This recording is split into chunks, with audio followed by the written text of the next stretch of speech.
Ilmu kanuragan dari ayat Al-Quran, ini penjelasan syariatnya. Jika ada seseorang membaca ayat tertentu dari Al-Quran, semisal, Al-Quran, Surah Al-Anfal ayat 17 dan jadi kebal, ini pertolongan siapa?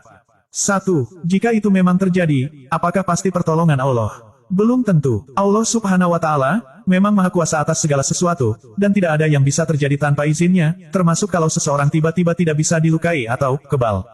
Tapi, izin Allah tidak selalu berarti ridho Allah. Contoh, iblis bisa menyesatkan manusia dengan izin Allah, tapi itu bukan karena Allah meridhoi kesesatannya.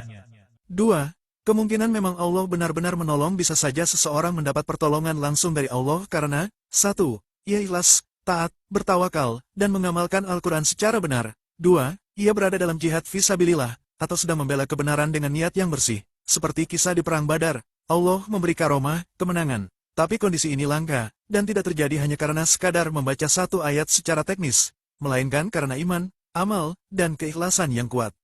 3. Kemungkinan kedua, ada campur tangan jin. Ini yang lebih sering terjadi di dunia nyata. Banyak orang yang mengklaim, mengamalkan ayat tertentu, tetapi sebenarnya, ia tidak paham makna ayatnya yang menggabungkan dengan ritual tertentu, seperti puasa khusus, wirid ribuan kali, malam-malam tertentu, dan lain-lain.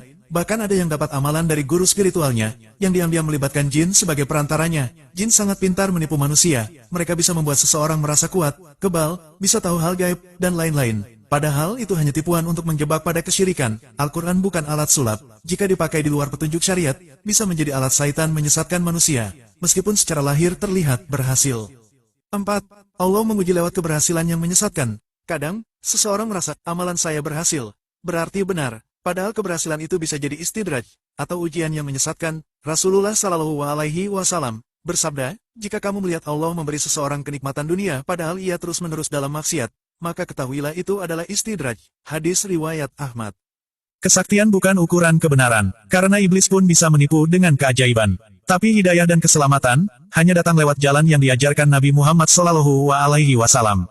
Semoga kita selalu berpegang teguh terhadap Al-Quran dan Sunnah Rasulullah Shallallahu Alaihi Wasallam dalam segala aspek kehidupan, agar kita terhindar dari dosa kesyirikan yang nyata, dan yang terutama dosa kesyirikan terselubung yang sulit kita ketahui esensinya. Amin ya Robbal Alamin.